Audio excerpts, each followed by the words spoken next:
Welcome to the Village Green Podcast. This is Alexander Claffy for the week of May 10th, and we're going back to an interview that I did with the great Nicholas Payton.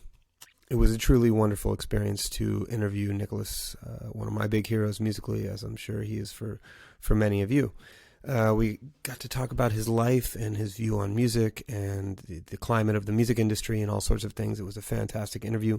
Do note that this is one of the first interviews that I had conducted for the Village Green Podcast. So unfortunately, we suffered some audio difficulties with the recording software, but luckily for me, I had an iPhone running, and we've managed to bring this interview back together, or back to life, so to speak.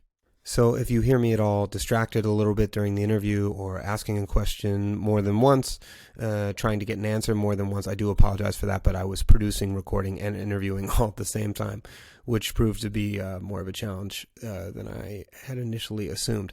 But regardless of that, it was a great interview. I feel really lucky to have had Nicholas for the interview and talk life and music with him and hear his story, which is absolutely fantastic and riveting. So if you're not already subscribed on Spotify, it is the Village Green Podcast. We are now on Google Podcasts.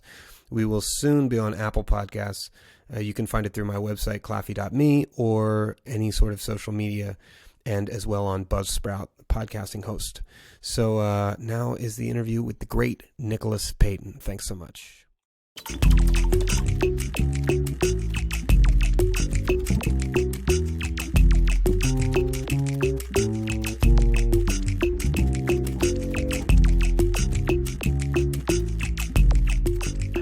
Wonderful special guest, Mr. Nicholas Payton, the legendary Mr. Nicholas Payton. Thank you so much for being here today with us.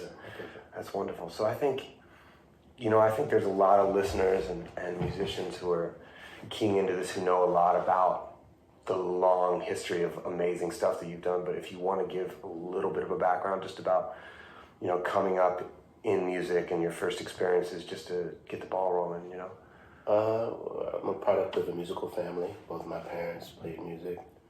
My mom's a former operatic singer and classical pianist, and my dad has played all sorts of things. He got his professional beginnings doing a lot of New Orleans R&B stuff, like Aaron Neville, Tell It Like It Is, Lee Dorsey working on the coal mine. And I was mostly working on electric bass. And then after a while, he decided he didn't want to play electric anymore. Right. And focus exclusively on upright. So I grew up in that environment. My mom's father, he plays, and a lot of my uncles, great uncles on my mom's side, they're musicians, singers, and pianists. And on the Payton side, my dad, I have a great uncle or something who was a luthier, made string instruments, and who played with Buddy Bolden. Oh, so, wow. Yeah, music goes back quite a ways in my family as far as I've been able to find out. And as well as growing up in New Orleans, so it's such a rich cultural environment. So yeah. I just grew up with it from very early on. So I don't really remember music not being a big part of my life. Right, always. Yeah. So that's amazing that you had it coming from both sides, from your mother and your father. And did their parents play as well? Well, my mom's dad. Right. Yeah. And what was that? Did you mention that and I just missed it? Okay, say that again for me. Sorry, I missed that. He's a pianist. Right. He's a classical pianist. Okay, and so you started playing trumpet at the age of 4. Wow. Okay. But I actually started on violin. I played Suzuki for a couple months. But I didn't like carrying a violin case through the hood. Right. So it wasn't cool. So I switched to trumpet. Right. So you switched to trumpet when you were 4, and then, but there were always instruments around, so you were playing. Yeah, I was playing everything from like you do now. Crawl up on stuff. That's before I would know that, I would be a musician. Right. Or use that skill as multi-instrumentalist. I was just around music and playing everything. So. Wow. And what, in terms of repertoire, like New Orleans repertoire, songs of the day, standards, was it all just coming to you in sections of genres in any way, or was it just like streamed around? That's amazing. Like the first tune I love that I remember I used to ask my dad to play it over and over again was Mr. Magic. Wow. Yeah. Philly, and I saw a clip of you playing that last week at the Bruno with the Philly crew. Cats, yeah, that's amazing. Yeah, I was out of town and I saw that and I was like, man, why am I not here for this? Okay, so then you're going through elementary school, middle school, you're learning music, you're picking up all these different sorts of instruments. I'm in school band, which my dad, at my elementary school, he was the teacher of. So my dad taught school during the day and then gigged at night. Right. So I was in school band, on trumpet from third and fourth grade, and then fifth and sixth grade, he switched me to tuba. He didn't have a tuba player, so I thought it was cool because it was like, there was 30 trumpet players and one tubist, so I got to hold the bottom down. And, right, exactly. And I even went to all-city band on tuba in elementary school. So. Wow, they had all-city elementary. I don't know if we have that up here. We have all-city and all-state for the middle school and the high school, but... Okay, so then you're playing tuba, and then... Oh, what else are you playing? Are you playing all the instruments around this time? I'm playing everything, because also, too, as I said, my dad was a school band instructor, so I would chill out after school a lot of times in the band room and just pick up the clarinet, pick up the sax, everything. Wow. So I began to get so proficient at all of the instruments that my dad assigned me to teach the beginning students, to give them lessons. So I learned the basic mechanics of a lot of different instruments in that situation. And you were making money that way too at that time? Well, he wasn't paying me. Oh, right. That's another story, right? Yeah. But I started working, my first professional gig I was about 9, and I went on a gig with my father. He was doing this Mardi Gras parade. He said, "Bring your horn." So I went and I did the whole parade. We marched around the city for like 2 hours. And after the gig, I was just sitting in. After the gig, all the musicians chipped in $1 and paid me like $9. And I was like, wow, this is great. I just had fun for 2 hours. And I made some money. You made $9. So yeah, that put a seed in my head, certainly. And then like a year or so later, from that gig, and because my dad was tapped into the scene, people knew I played, so I started getting calls for gigs around 10, 11 years old. Right. On all sorts of instruments? Trumpet, mainly, at this point. And we lived in the Treme area, which is right across the street from Congo Square, Armstrong Park. A very vital part of the scene, the brass band music scene in particular, in the Treme. So James Black lived there, Shannon Powell, so many great musicians. So also in that neighborhood was the Andrews family. So James Andrews, who's Trombone Shorty's eldest brother, had a brass band called the All-Star Brass Band. Mm-hmm. It was a bunch of kids from the neighborhood. So he had heard I played, so he came to the house one day and spoke to my father and basically asked him, my dad, if it was cool if I joined that band. It was a funny thing. It was like almost like an arranged marriage, because he didn't even ask me if it was cool. He asked my dad. My dad was like, it's cool, and then I was in the band. Right. And I started playing with them and doing a lot of gigs with them. And that really got the ball rolling for me. About a year after that, when I was like 12, I got my first regular professional gig. Trio with Danny Barker, the great Danny Barker, who, if you've ever seen that video of Billie Holiday singing Fine and Mellow, he's a guitarist. Oh, wow. On there. And so it was me, him, and Shannon Powell, just guitar, banjo, drums, and trumpet. And that was my first regular gig. Wow. On Bourbon Street at this club called The Famous Door, which is a bar, and I wasn't technically allowed to be there. So when we started our first gig, we were getting ready to hit, and the owner is like, hold on, stop. Who's that kid up there? He's too young. He can't be in this bar. And Danny Barker was like, oh, he had a fedora. He just took his fedora and slapped it on my head and said, just put this on and no one will know how old he is. And that's actually the beginning of me wearing hats and fedoras and shit. Wow, it's like totally ingrained from the beginning there, because you're just trying to, Yeah, so yeah, that was my first traditional sit-down gig. And then from there, just started getting a lot of calls from different people. Met Clark Terry on a cruise ship while I was working with the All-Star Brass Band, and through Clark Terry, I got a lot of my first New York calls and stuff like that. So, wow. Okay. So, at this age, when you're working at that, how old were you when you were? I'm 12. You're 12-ish. Yeah. Okay. Yeah. And that's around the same time that you met Clark Terry. Yeah. Okay. So when did you first start traveling? after that? I was on the road at the time because when I met Clark, it was on this cruise ship, the SS Norway, and everybody was on this cruise. Yeah. So yeah, I started traveling internationally, professionally from like 12 years old. Wow. Yeah. So, okay, so you go on the cruise ship, and then you're traveling intermittently, and you're doing high school through all this, right? You're still in high school. I'm still in school. Yeah. Right, you're still in high school. And you stay in high school all the way through to the end, and you're traveling, and then... Well, basically, except for a brief foray where I actually dropped out of high school in my junior year. I was gigging a lot, and I thought school was bullshit. Yeah. And I went to the counselor, and I was like, yo, I don't want to be in school anymore. I want to drop out. And she was like, well, you're a minor. You need your parents' permission. So she gave me the forms, and I was going home, like, kind of scared, like, I'm going to ask my mom, can I drop out? So I just said, Mom, I don't want to go to school anymore. I know what I want to do, but I need your permission to drop out. And she was like, okay. She took the paper, she signed it, and gave it back to me. I was almost like, whoa, wow, that was a little bit... It's like they knew, you know what I mean? They knew. So I dropped out, and then I had thought about it over the summer. I was like, man, you know, I got one more year. I'm probably not going to finish college, or maybe even go. Let me just knock this 1 year out, the senior year. Right. I'm done with it. So I decided to go back. So I actually did finish high school. But it was funny because years later I thought about it. I was like, man, my mom just signed that paper. It was like, and I asked her about it. I was like, weren't you worried?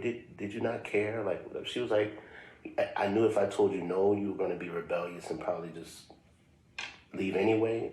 And I trusted that you would make the right decision, which is what happened. So that's like forward parenting, like really knowing your child. Yeah, and this is like... And I'm 16 years old at the time. So this is like early 80s? This is 90. This is 90, okay. Yeah. Because I graduated in 91, so. Okay. Yeah. Wow. That's pretty forward parenting, especially, I mean, even for now, but especially for that time to think like, okay, I'm going to give him the choice. Give him his space to make the right decision. Right, exactly. So you drop out briefly, you said before. For a couple months, yeah. Right. And then you did wind up going back and finishing. Yeah. Okay. So what happens after you finish college?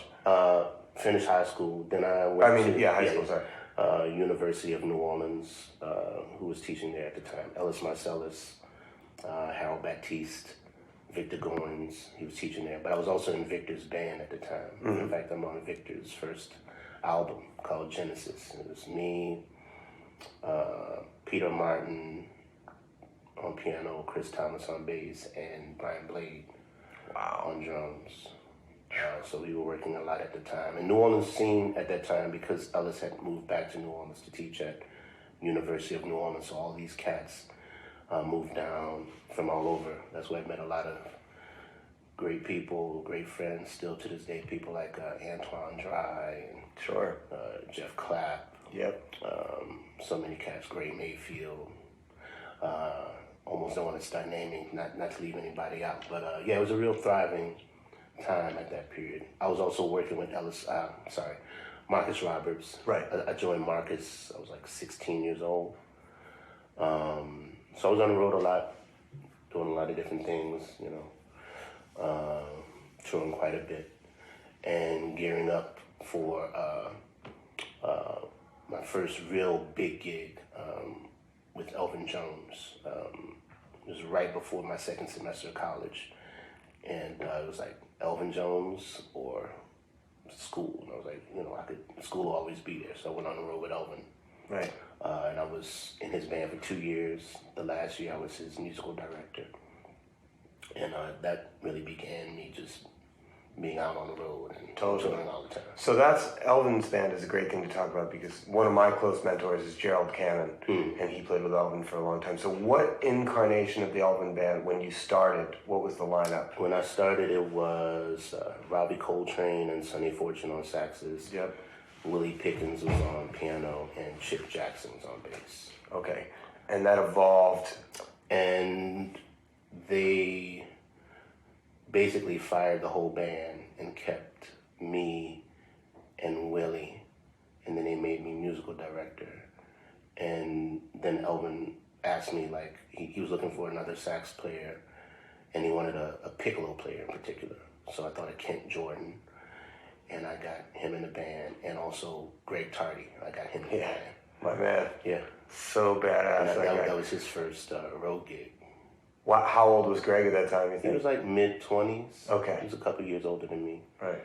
Or early 20s, I would say. And yeah, who else was in that band? Brad Jones was on bass. Sure. And yeah, that was the band. Wow, it's incredible. I just got to work with Tardy for the first time this year. Like, did a 3-week tour on like his record, which hopefully will be out by the time this airs. But he's just he's so about the music. That's just so his thing. And he's so kind and sweet to everybody. And he talked about you a lot and how you guys played together. And we were playing in China and we had a lot of downtime just talking about that. But so that was 2 years with Elvin. At which point, what was the transition like to you? This is still way before Roy Haynes, right? Yeah, because Roy was actually after like my recording career at Verve. Right. That was kind of like, it was like, I didn't know if you had any little like run-ins or anything. No, I didn't start playing with Roy until 2002. Okay. So this was even after my Verve years. Wow. So yeah. Okay. So who's the next? After Elvin, then I was kind of like, and I'd done gigs with a bunch of people too. I'm sure, yeah. I'd already started my association with Doc Cheatham. Again, I was doing gigs with Clark Terry. I'm working with Hank Jones, Elvin's brother. So many people. Milt Jackson. Yeah, I can just go down the line. So many. Were you working with Ray Brown yet? Not yet. That was like late. That's late '90s when I started working with Ray. Maybe like 90, 98. Right. Maybe 97. Yeah, the first time I worked with Ray actually was a tour of Japan with Ray's trio. It was Kareem Riggins and Jeff Keezer and me and Joe Lovano on the front line. That was a motherfucker, man. Wow. You and Joe Lovano with Ray Brown and Keezer and wait, was it Kareem? Yeah. That's ridiculous. Killer, man. Wow, and the tours back then were probably longer, right? Like it was. Yeah, we were out there for like 6 weeks. Wow. In Japan. And that's when you really, I mean, first of all, the first night with that band's going to be off the hook. But then you have 6 weeks to develop with Ray Brown and train rides and, stuff like that. But before we get to Ray, so at that point when you leave Elvin? When I leave Elvin, then I'm like, because, again, I'm starting my professional career at 10, 11. By the time I'm like 15, 16, I'm already getting offers from most of the major record labels to do an album. And this is the height of the Young Lions craze with all these labels. And you're in New Orleans. Yeah. But they know about you in New York and they're cool. Yeah. In fact, I never moved to New York. Right. I thought about it early on. In fact, I was supposed to move up to play with Art Blakey. I think you told me this once before. Yeah. I played with Blakey once with Ellis Marsalis. In fact, it's on an album Ellis did live at Snug Harbor, I think from 1989. And Art Blakey sat in on the tune I played. And after we played, we were hanging out, and he was like, "Nicholas, I want you to come to New York and be a messenger." I was like, shit. Classic, that's what everybody says. Cool. It's like, cool. Come with me, son. And this coincided with Clark having me perform with him at a IAJE festival, IAJE conference, which was what Jen is now. It's like jazz educators. Yeah. And the people at the New School were there. So they hit me up about coming up to New York to be at the New School. And they want to work it out so that I could finish my last year of high school. They're trying to get you in. They're like, come now. Yeah. And so that I was like, that's cool, because then I can be in New York and have a full ride and play with Blakey. But Blakey passed like right before I was about to hook that up. Man. And then after that, I was just kind of like, well, I just didn't really want to come to New York. Yeah. Because the whole impetus to go into New School was like, cool, I'm on a full ride and I'm there to play with Blakey. That's really and my parents will understand. You probably thought there too, right? Yeah, like school situation. I'll have living, housing. I don't have to worry about roughing it. Right. So and after that, I just really didn't want to move up to New York. But I was quite fortunate to be visible here a lot. So people thought I moved here, but I never lived in New York. I've always lived in New Orleans. Wow. So yeah, after the Elvin gig, and I had all these opportunities, and I basically could go to any label I wanted. I thought I just wanted to embark on a career as a leader. So I signed with Verve in '94. Okay. And I made my first album from this moment. Okay. And who's on that first album? I'm not. Mark Whitfield, who we were working a lot at the time, because Mark, then he was living in Baton Rouge, which is like 90 minutes away from New Orleans. I had Monty Croft on Vibes, who I loved his playing. He's great. I got familiar with him through his work with Harrison Blanchard, the group that Donald Harrison and Terrence Blanchard had together. Ralph Peterson was in that band at one point, right? He was early. He's on like their second album, Discernment. Yeah. But at that I've heard. Yeah, I've heard that one. that time, Carl Allen was in the band. Okay.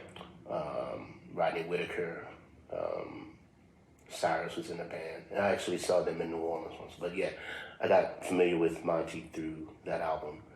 And also had Mulgrew Miller on piano, who I loved his playing, as well as Reginald Veal on bass, who studied with my father, and he's from New Orleans. Wow, I didn't know that. My father was his first upright bass teacher, and Louis Nash on drums. So that was my first album on Verve. From This Moment came out in 1995. So, what do you think you have to say to musicians of my generation about the recording and label experience back then as opposed to now? Because as you know, the infrastructure for everything is flipped totally upside down. It's well, one, the money was crazy. I mean, my signing bonus was $40,000. Right. Just to sign.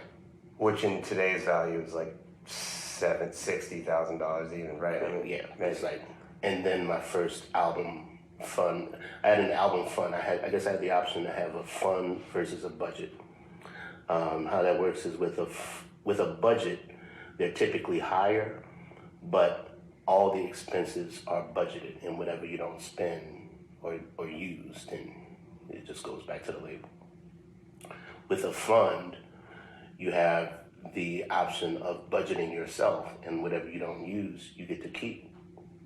So I was like, yeah, well, I'd rather have that control myself and pocket the rest of the money. So I picked funds. And I had a 5-album deal. It was basically $500,000. Right. Is that $500,000? Because the albums went up. Like the first album was like 40 for signing, and 60 for the first album, which is basically 100,000. Yeah. Then the next album was like 80. Then the next album was like 100. So each album went up incrementally from the first album.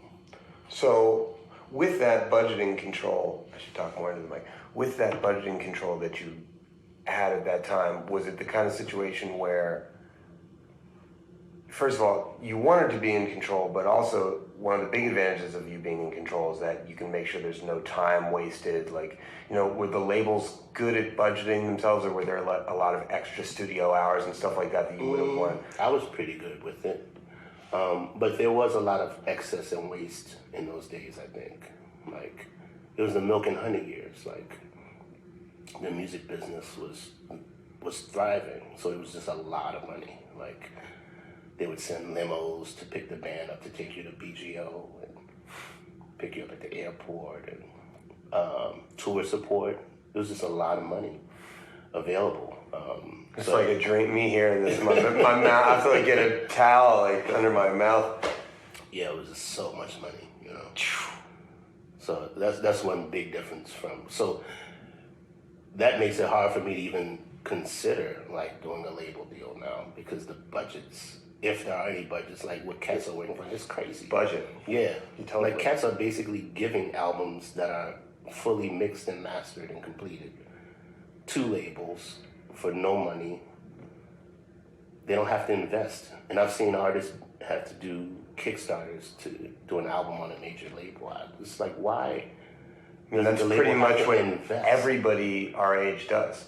There's no way around it. I mean, there's not even the best, even the best deals that you're getting from a label for people my age is not, you know. And a lot of these jazz interviews and that's why when I hit you up for this, I was like, we have to be real about this stuff, because, you know, there's a lot of interviews about the industry and what's happening and going on like that, and people move around that shit because they're scared to talk about it. But that's the truth, and it makes sense due to the current state of the music industry and the flow of money and where it goes. But for somebody like you who had it so good and so deserving, like you deserved it, you know what I mean? You got this deal, it was great, and now, so how do you approach it now? This is a good segment. I do my own shit for the most part, because I can't see, like, the deals now are laughable.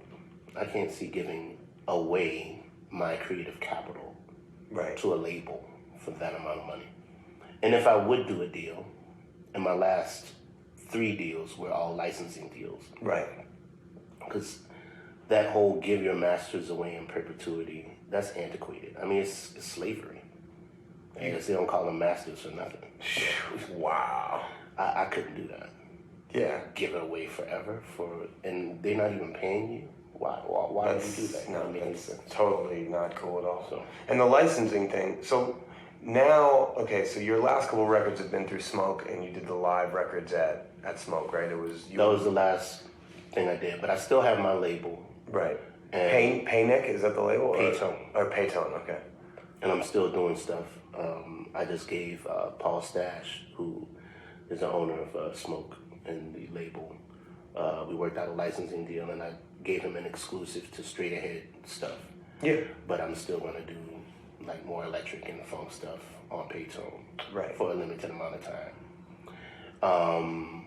Let's see, I did a deal with Rope-A-Dope for Afro-Caribbean mixtape, but again, a licensing deal, which I wound up actually buying it back. So did I from Rope-A-Dope. I bought my first record back from Rope-A-Dope, which is somewhere on this table somewhere. I can't find it, but yeah. So, and Lewis over there, he was really cool about it. He's a good guy, you know. Yeah.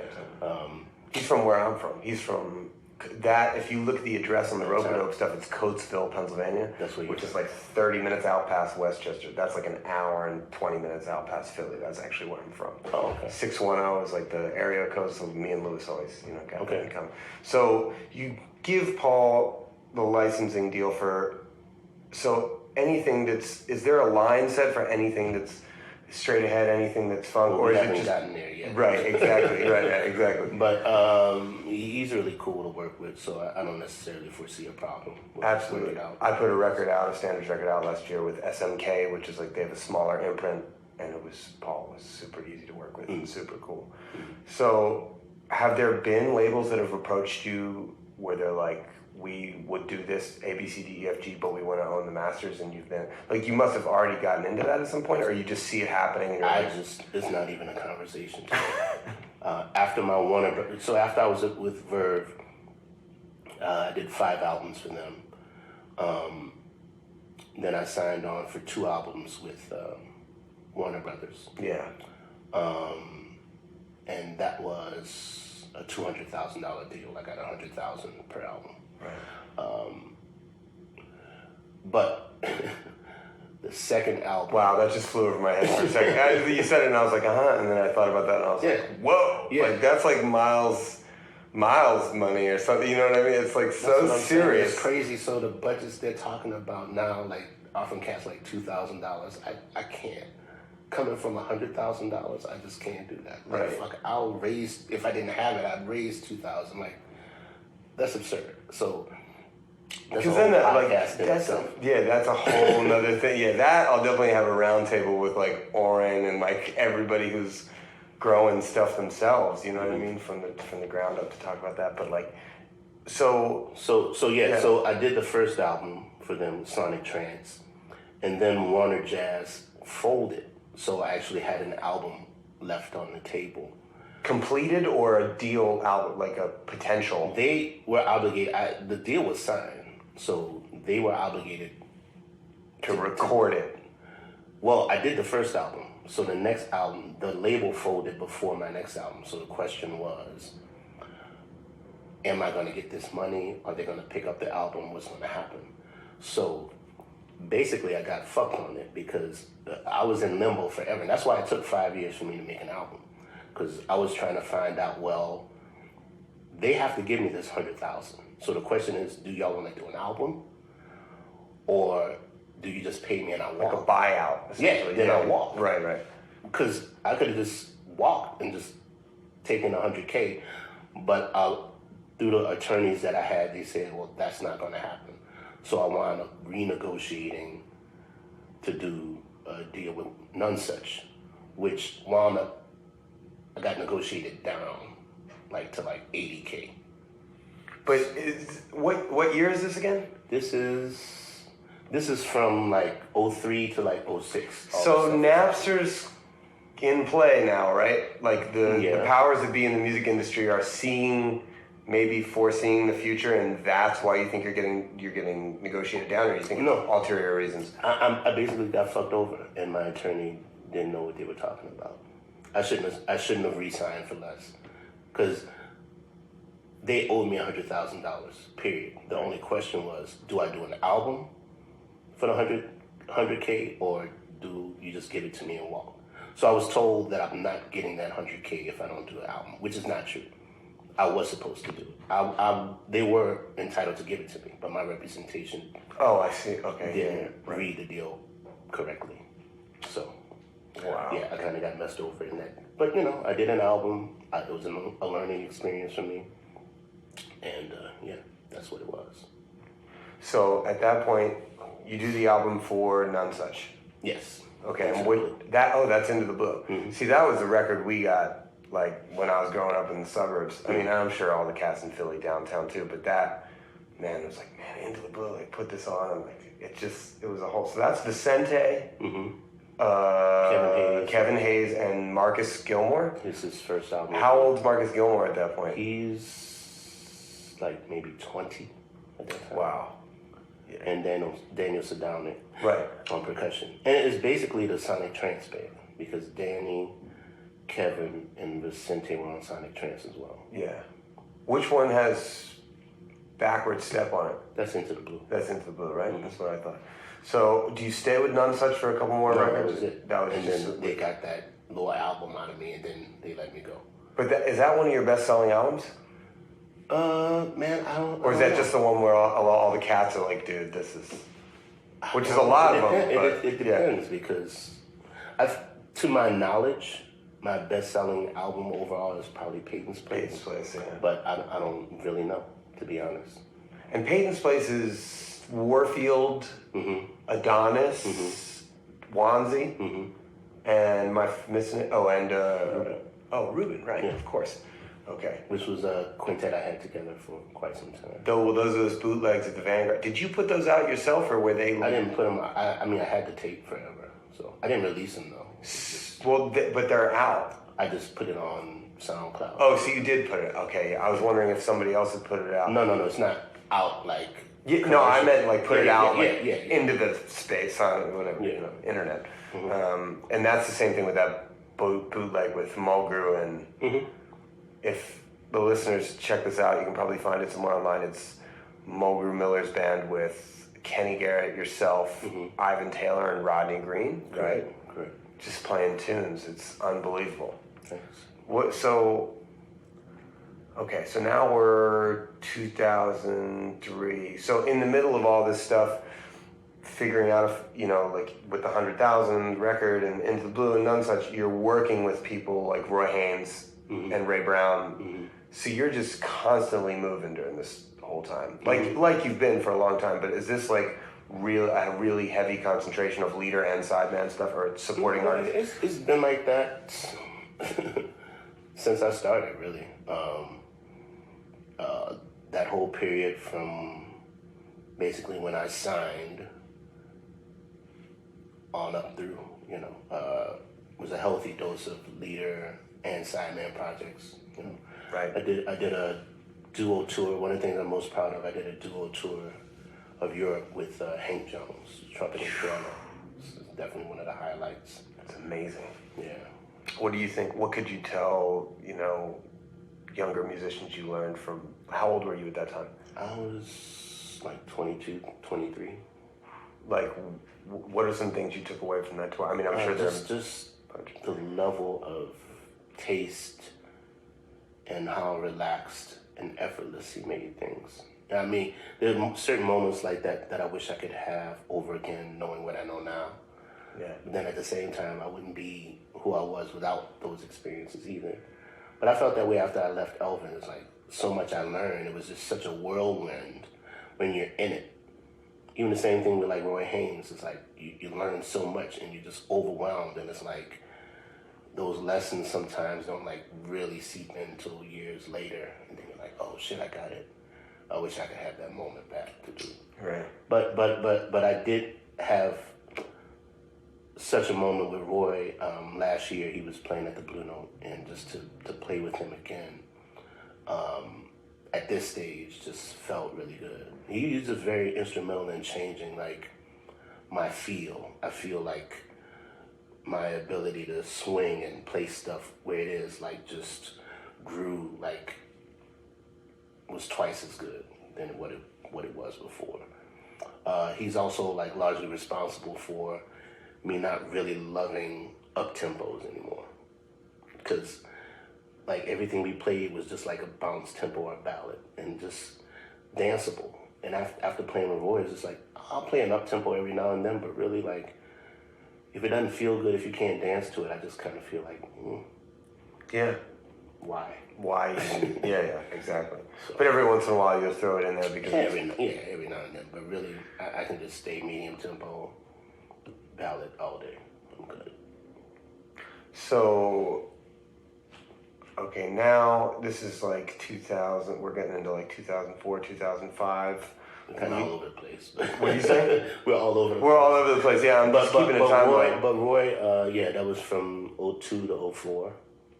Okay, so we're on track. We're yeah. And then, but Into the Blue is a little later because that's like 07. Oh shit! So we jumped. Okay, I got you. That's what I'm saying. So okay, all over the place. Right.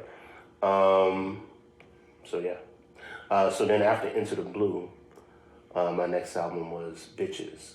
Yeah. Which basically Into the Blue was the beginning of Bitches. What's the gap between Into the Blue and Bitches? 2 years, maybe. Okay. Then I had signed my first licensing deal with Concord, which was the licensing deal, for those who don't know, is when you basically lease your album to a company for X amount of years and you get the project back to you. You retain ownership. You just allow them the ability to sell and exploit it for X amount of years. Right. So I did Bitches.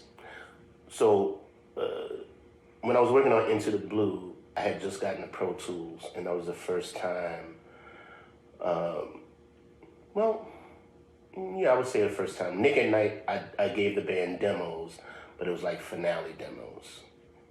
But this is the first time I actually like gave the band like fully realized demos with me playing bass and keys and drums and stuff. So just so they could get a concept and a feel for the album.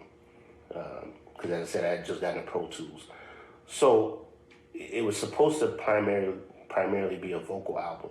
I was going to have a lot of guests, like I was trying to get Jill Scott on it. Yeah, just did some work with her. And trying to get Bobby Hutcherson. So a lot of these things didn't work out. And vocally, I didn't feel I was ready. So a lot of those songs I had made demos for were supposed to be on Into the Blue, wound up being the genesis of Bitches, like Shades of Hue, You Are the Spark, Indigo. All of those things were written for Into the Blue. So I remember after I sent the cast the demos, and Vicente Archer, my bassist, he commented, he was like, man, jokingly, he was like, I don't know why you don't need us, you could just make an album by yourself. And it just kind of stuck with me. And people had said that for years, like, you should make an album by yourself. I was just kind of like, yeah.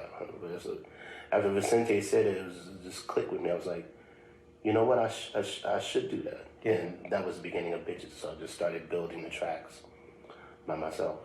Yeah, and I'm doing that currently because I'm inspired by guys like you and Kurt Rosenwinkel and people who do albums where they play everything all by themselves. I mean, the amount of learning, I'm just a couple months into it, but I can imagine. So how many albums worth of stuff do you think you have completed that's just you playing, like doing it yourself? Quite a few. And that's also kind of the impetus of me starting my own label is because I also got tired of being subject to their schedule. Right. So now I can just release shit and do shit whenever I want without having to wait for, well, we have this in the queue or that artist. You know, I can literally be in the studio on Monday, mix on Tuesday, master on Wednesday, have artwork being done, upload it on Thursday for a Friday release. Yeah. Which is Without amazing. any permission from anybody, whatever, direct to the supporters, direct to the people. Right. That's one thing I definitely love about this climate as opposed to back in the day. Which even to make an album, like the idea that you can have a home studio. Yeah. Like in the 90s, like... That, if you had a home studio, you'd be a baller. Prince Yeah. And a hell of a home studio, right? Prince's home studio was ridiculous. But in this climate, so, you know, you're giving up the financial advances, you're giving up all these sorts of things, but you're also able to release things, like you're saying, on your own sort of schedule. And all the money is mine off top. And I can see how the money's coming in. Right. So this whole boogeyman, like, it's impossible to make an album. It was like, stuff was a lot easier than I think they made it to you back in the day. And, you know, and once you get outside of studio costs, really, the distribution and the way, particularly with social media, that you can deal directly with your people, is a great advantage to artists. Because you didn't have that when I came on the scene. You always had to have the permission of a label or permission of a magazine or some type of media outlet to get the word out. Now you can say what you want to say and address your people directly within a matter of seconds. I think this is a good transition to what's been transpiring lately, especially with, and I want to let you explain this to the listeners because I wasn't totally up on it, but what jazz memes did.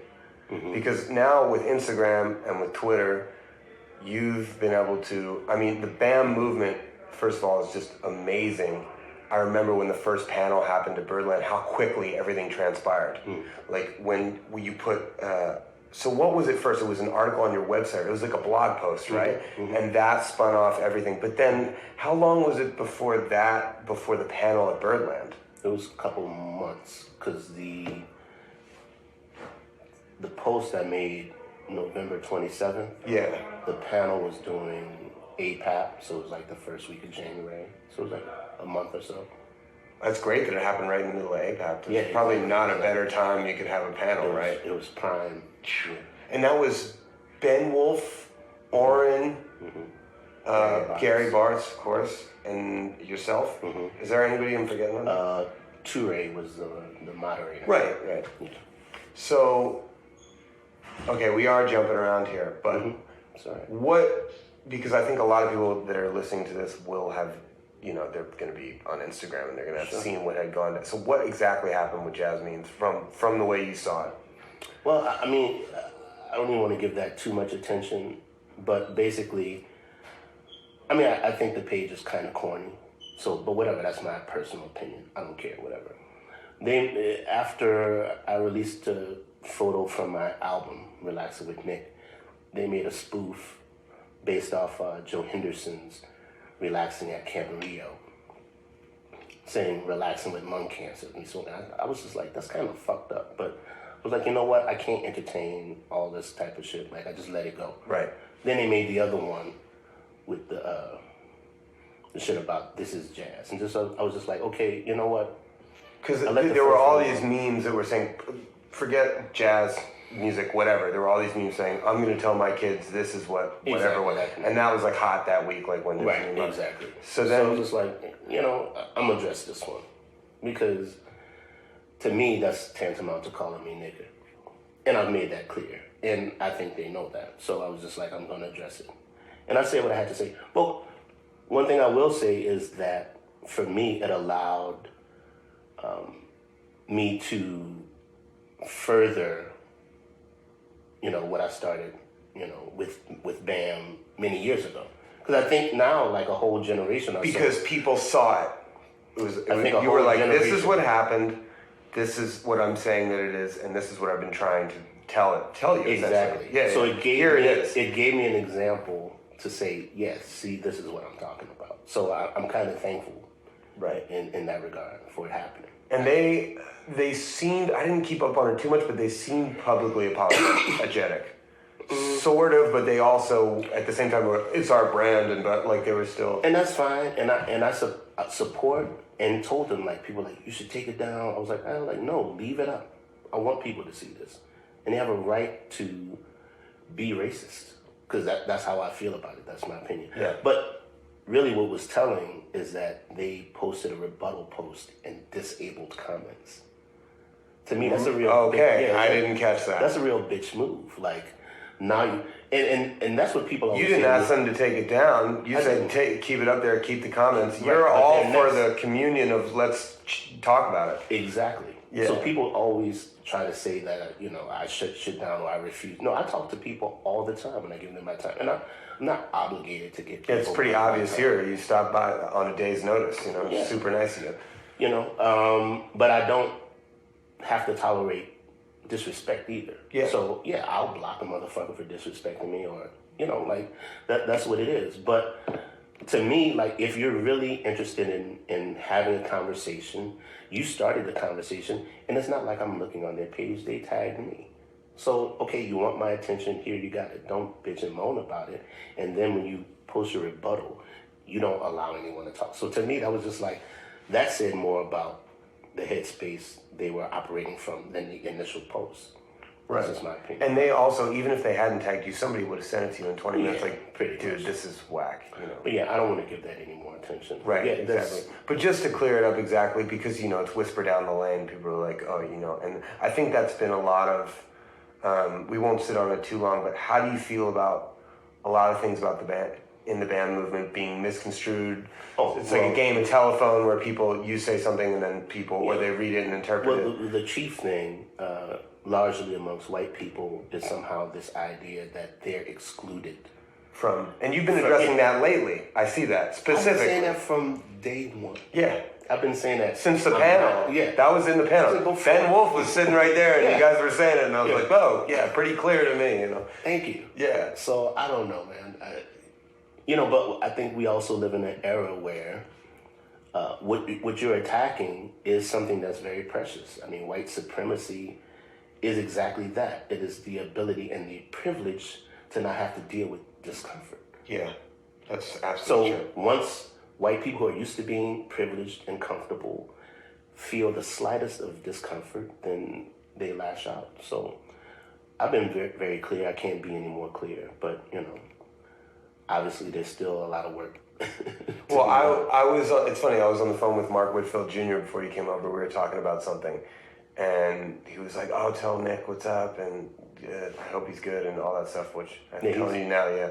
But I was like, yeah, I don't know what we're going to talk about. We're going to see. I'm going to let him talk and stuff. And I was like, man, he had that band that was called Affirmative Action with Bill Stewart and Aaron Parks. And I was like, I felt like I was the only person that saw that. Like, I'm always checking the listings and stuff. And it was like Aaron Parks, Bill Stewart, Vicente Archer, Affirmative Action Band. And I literally cracked up reading it out loud. But it's like, you obviously... and Oren gets this a lot too with the Captain Black big band. First of all, Captain Black, the type of tobacco that his father smoked. My great grandfather smoked that. Right, a lot of people smoke Captain Black. It's still, you can go to West Village Tobacco and it's right there. The point is, like, BAM does not exclude white musicians at all. Not at all. It's just about recognition. We all have to recognize those black ancestors. Yeah. Who died to give us this. Do you find that a lot of the baddest white cats, like, instantly, like, they have to, right? Because you learn from some bad black motherfuckers. Yeah, exactly. So that's totally, I grew up in Philadelphia. You know where this music comes from if you play it, so what's the problem? But, man. But people all... We live in a racist society. And music is no exclusion from that. Yeah. So... And in fact, in some ways, it's going to be more apparent because we're dealing with the arts. So you have to be vulnerable and expressive, and artists are sensitive. So their feelings are going to come to the forefront when confronted with certain things. So I just think, to me, it just illustrates how much work yet there is to be done. Right. We're not as liberal as we like to think as a society. We're not post-race. These things are... Right. Just so our listening audience knows, we had a little snafu with the audio recording, so we do have some audio, but it is of lower quality. And you'll hear when we took a break in the middle there that we're going to mix it up. So thanks for sticking with us through that. But you were talking about essentially the world is racist, and it's more apparent in the arts, and you were kind of going somewhere with that. Yeah, sure. So I think art serves as a mirror. It serves as a mirror for society, which is the point. And I think within the arts, it's going to be, whatever is in society is going to be perhaps more prevalent as a result of the level of vulnerability is required to even be an artist. So I just think, but it's interesting though, because I think the time is ripe for BAM right now, given the current political climate. Right. Because when we started this, it was the height of the Obama years, and everybody thought we was liberated. Right. So there was pushback even from a lot of black people who maybe perhaps felt we reached the promised land. Right. And I also get some people's issues are the way in which I do what I'm doing, but it's me. If you want to do the work, you do it your way. I'm going to do it the way I'm doing it. To me, what can't be questioned is its effectiveness.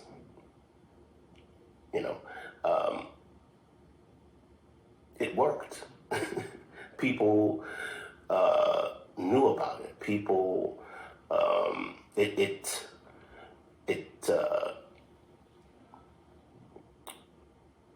it was recognized by a large number of people within the scene, which is the point. Yeah. Like, it created a conversation that needs to happen.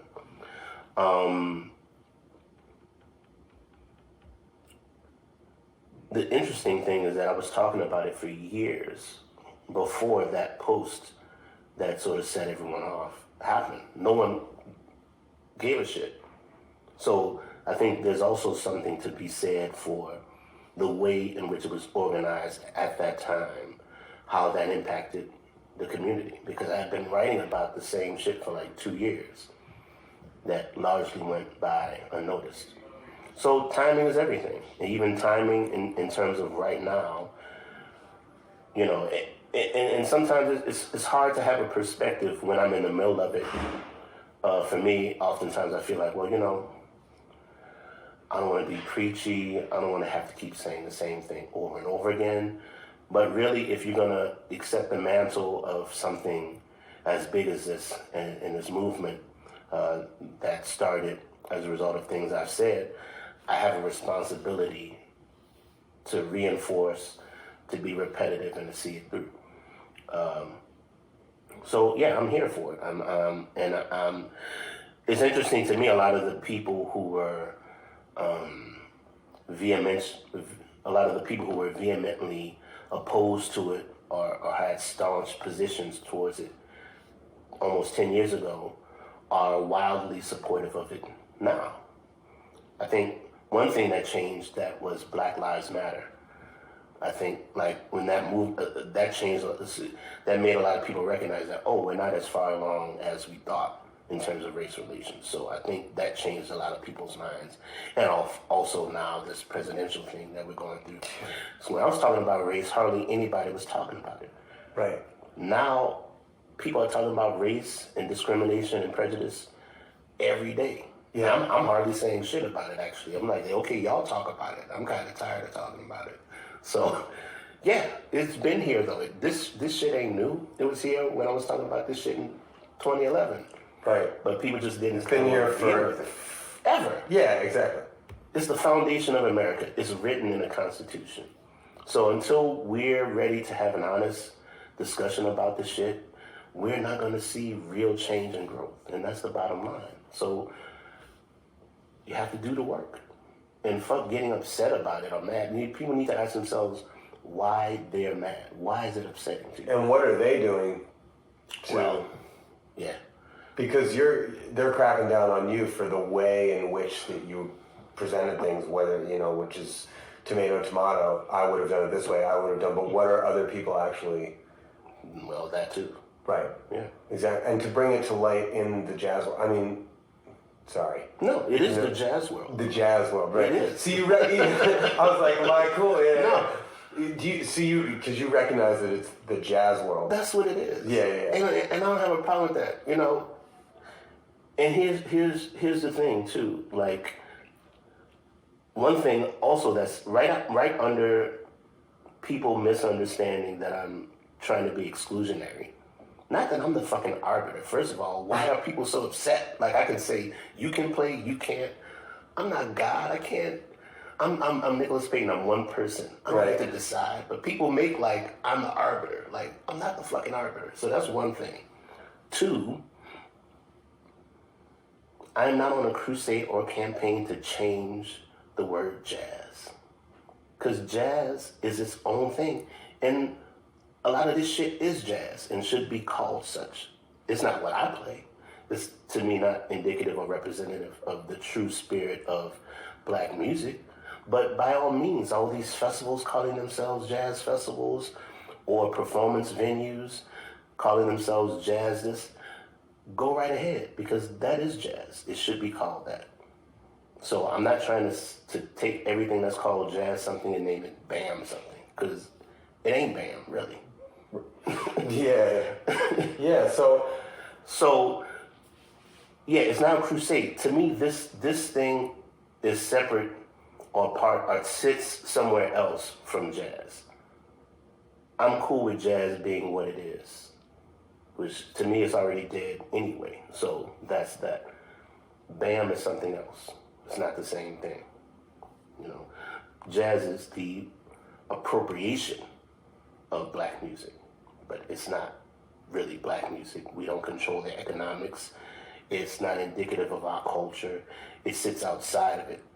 It's an idea. It's something else, and it's an oppressive idea. Black American music, that's something else.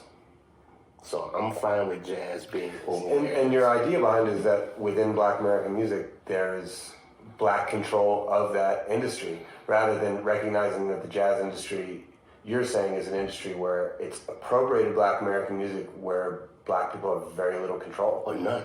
No ultimate control, really. We don't control the magazines, we don't control the labels, we don't control the venues, we don't own the festivals, we don't own the clubs. Right. There's no black economic base within jazz whatsoever. Yeah. So if it's black music, then why don't black people, what other culture would that be accepted in? You have mariachi music and what is not Mexican people controlling it, or you have klezmer music, or in any other scenario, that would be unacceptable. Except when it's some black shit, then it's like, ooh, everybody feels like I'm excluded, or they have a stake in it, or they have a right to even have an opinion or say so. You're saying if it was like a movement of some like famous mariachi player coming out and being like, this is... Well, that doesn't need to happen, because we all it's already, recognize exactly. mariachi is so Mexican, and no one has a problem with it. Your standpoint is like, this should have been from the beginning. I'm making an effort to make sure that this is how this is recognized going forward. That's what it's been and how it should be. But to your point, recognize is another story. It's not recognized and acknowledged as black music. Because as soon as you say that, then someone's going to say, well, what? They use European harmony, whatever. That's bullshit.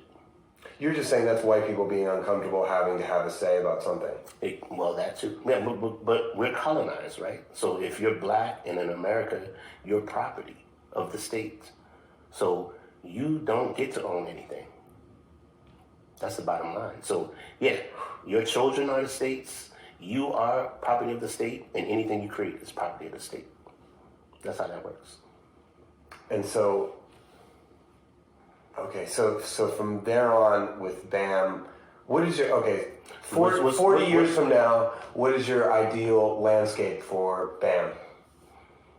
That black people recognize that it's their music, okay, and ultimately have control of their music. Not to exclude anyone else. Doesn't mean white people can't play. It doesn't mean anybody purple people. Doesn't mean that white people can't own a club and hire people to do whatever it is that they're doing. But black people first need to understand and acknowledge and claim that it is their music. And that hasn't happened yet. I don't think black people know. Black people think jazz is white music. And you know what? They would be correct. That's the funny part about it. That's the irony there. So my thing is to get black people to recognize, first of all, that for children to know who Louis Armstrong is. You ask a child who George Washington is, and they know that's the first president. They probably know more about George Washington or Abraham Lincoln or John F. Kennedy than they know about Miles Davis. Or I'm sure. That's ridiculous. So you're saying black America that's growing up views jazz as like mainly white music because of the way that it looked, like the state of the landscape. Yeah. And they would be correct. But the issue is that jazz gives a bad name to the real shit. So my whole thing is, first of all, for the community to step up and to accept and to reclaim that which is theirs. Because most black people don't know that's their music. They don't associate it to themselves. Largely because most of the imagery tied to it is something that they can't associate with, or it's something that they deem as white. As you go to most jazz clubs anywhere, there's mostly white people in it, and white people run it. We don't have anything to do with it. And again, this is no diss to my white supporters and people. I'm happy anyone who loves my music. Right. But it would be nice to see more black people in a club sometimes, because that rarely happens. Do you feel like there are any cities where you do go and you get a predominantly black audience and you're thrilled about it? More so than others, but like Philly, the towns that soul music comes out of, usually like Detroit, New Orleans, those types of places. But by and large, black people don't understand or recognize that it's their music, these are vestiges of a colonialist mindset. Even the reverence for which we have for institutions like the Grammys, which again, is basically a black music award. Because when we talk about popular music in America, we're talking about black music. But when you talk about popular music in America, thus the world a little bit, in a way, pop music, period. Right? That's the world, really. It's bigger than America, but America sets the tone. Yeah, like Australian people are like, don't you know about ABC? But they know about everything that comes from here. You know what I'm saying? Like America, Japanese. It's America's music as an export. But go ahead. You can find more albums in a Tower Records in Japan than you can in absolutely. In fact, we used to look forward to going to Japan to get all the shit we couldn't get here of our music. Exactly. So other people tend to value and see the value in what we do as black people as exports than we do in our own community. So here's the other thing too. The BAM initiative, the BAM movement is not about a plea to white America or racism to do anything. This is basically to black people to wake up and recognize, and white people to as spectators can view it and see and understand, and we can all learn from it. But I'm not asking white people to change or to do anything. That's the thing. I'm not petitioning white people to stop using jazz or to be less racist or to not do this, that, or the other. You're just asking for recognition. I'm not asking. See? I'm not even asking white people. I am telling my people this is their music.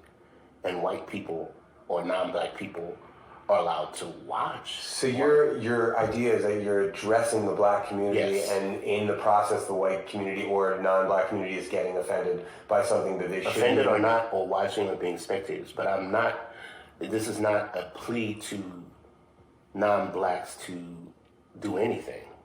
I am talking to my people that they should recognize this is their music because they don't know. That's the beginning. That's, to me, like trying to dismantle racism by appealing to the current white power structures. It doesn't serve the current power structure to acquiesce power. And that's not how power is distributed anyway. Power is taken or reclaimed. No one gives you your power back. That's not how wars are fought. That's not the world we live in. Right. So I'm not asking. And so this to me raises the question that, do you think in the future infrastructure of BAM you would have, like Black American music festivals, like Black American labels, like do What's the next step, essentially? Oh no, I would even be afraid to say, because once you start saying what the steps are, then there's more of a likelihood of those things being infiltrated some way. Wow. And have you experienced that so far? That you've tried to make If a we movement? look at every black movement from the beginning of what is now known as the United States of America, every great black movement has been infiltrated and disseminated. Every one of them. And BAM is no exception. Well, I'm not going to speak to that. But here's what I will say. Yes, it's called a movement in some sorts, but I don't think the answer for black people, and I feel comfortable saying this, is any type of large-scale movement. It's about individuals and how they move about in their lives on an individual level, not making some type of grandiose statement that this is whatever and this is what we're going to do. Because every time, the moment you start doing that is a moment that you open yourself up to be infiltrated. So, and I don't care if you're black, white, whatever. Anybody trying to do something in their lives. You know how we create world peace? Not by getting everybody in the world to agree on a certain day or a certain period to be peaceful. We're always going to create peace in your life. How do you treat your neighbor? How do you address people? You were talking about this over a vamp at Smoke. Yeah. You were playing with the Washingtons and you were talking about this. You were like, treat your neighbors well and be nice to other people. Yeah, that's it. And I heard McCoy Tyner do the same thing. Okay, Be nice to your family. Be kind to others. Treat you. Affect your circle every day. It's not people. You think people have an illusion about how much effect they actually have because of social media? You know? We want a leader. We need a great leader like Martin Luther King. No, they kill those people, right? So if you have a face and a leader to say that this is the person primarily responsible for liberating people, and that is a threat to the status quo, right, then they're going to just kill that person or exile them or arrest them or whatever shit that they've done for centuries. Move about in your life the way you want to see the world. And nobody's perfect. You work at it. It's a daily process. And that, to me, that's the man movement. I look at it like I'm a movement of one, and I'm going to do what I'm going to do. And if other people catch a wave and find inspiration in that, that's beautiful. But I'm going to do what I'm doing regardless. I'm not out here doing this for likes. I'm not doing it for clout. I'm not doing it for gigs. I'm doing it because that's what I feel I'm put here to do. And no one's going to do it like I'm doing. And that's that. Right. And so, before you go, what's on the horizon for you in the end of this New year? album I'm mixing right now. This group I put together called The Light Beings. Myself, dancer Trina Boudere, Cliff Hines on modular synth and guitar, John Maestas on guitar, Robert Sput Seawright on drums, and Mono Neon on bass. Wow. So we're mixing that right now. I have a single I'm about to drop. That's the studio version of the tune I did on the Relaxing with Nick's album called 1983. Yeah.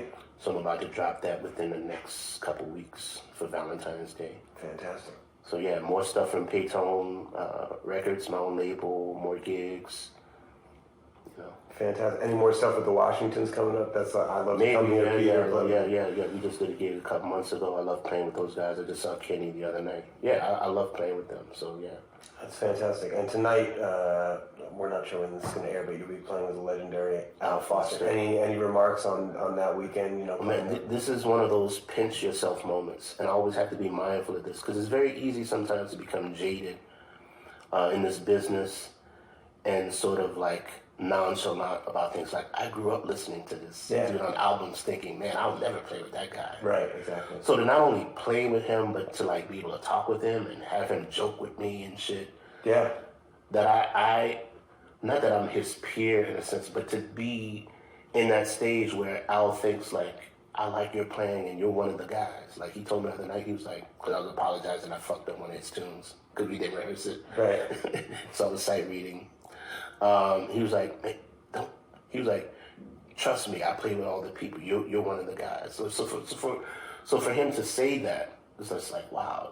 I just gotta remember, like, yo, when you were 10, 12 years old, you were listening to him on albums. Right, totally. Pretending to play with him, thinking you may never even play with him or much less meet them. And now I've seen you play with him a pile of times, and he loves it. I'm just going to make sure we still got this. Yeah, it's still going. I don't know what happened before.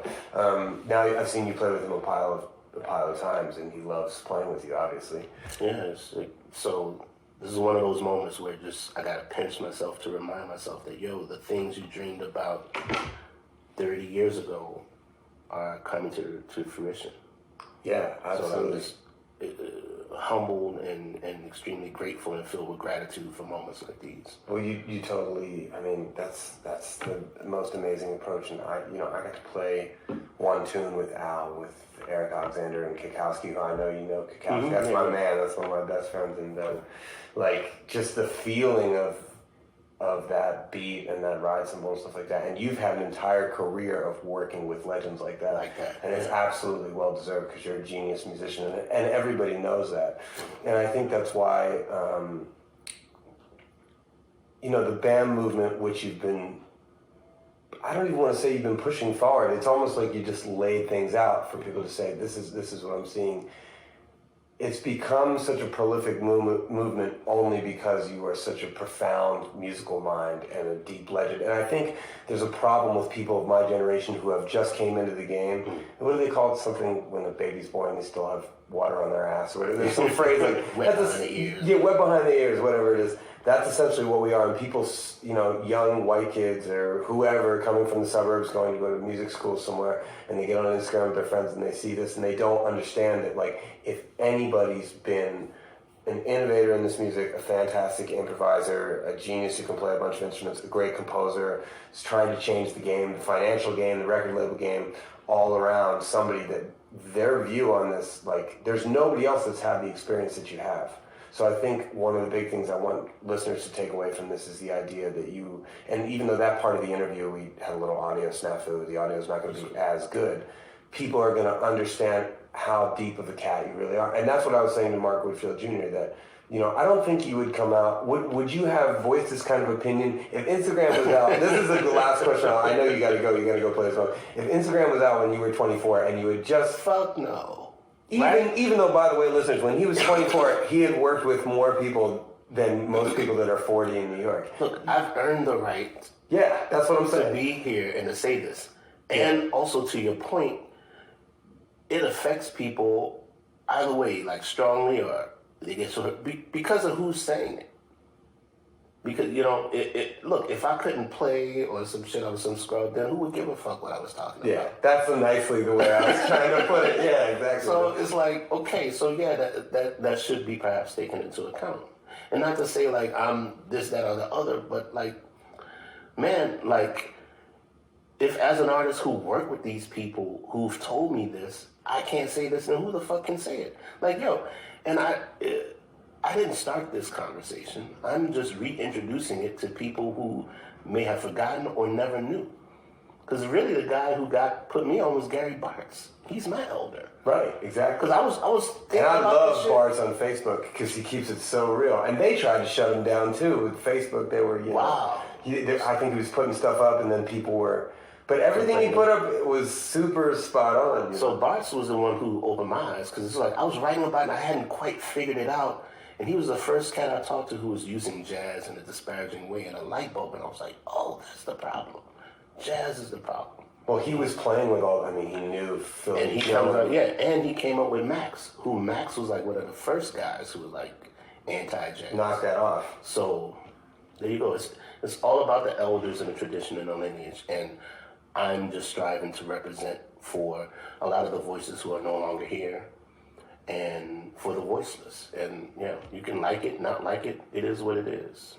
And you're representing that incredibly well. Even tonight you're headed to play with the master, and then I'm sure the next thing you're off to do is something new, and not that tonight isn't new and innovative, but you're on to the next project with maybe something electric, and you know what I'm saying? I'm always doing it. I don't even make those categorizations. I just create, and how that comes out on any given night, in any given moment, can't call it. That's what's up, and you did a fantastic job just creating your story and painting a picture today. Thank you so much for doing this. Appreciate it. See you guys soon. Thanks so much.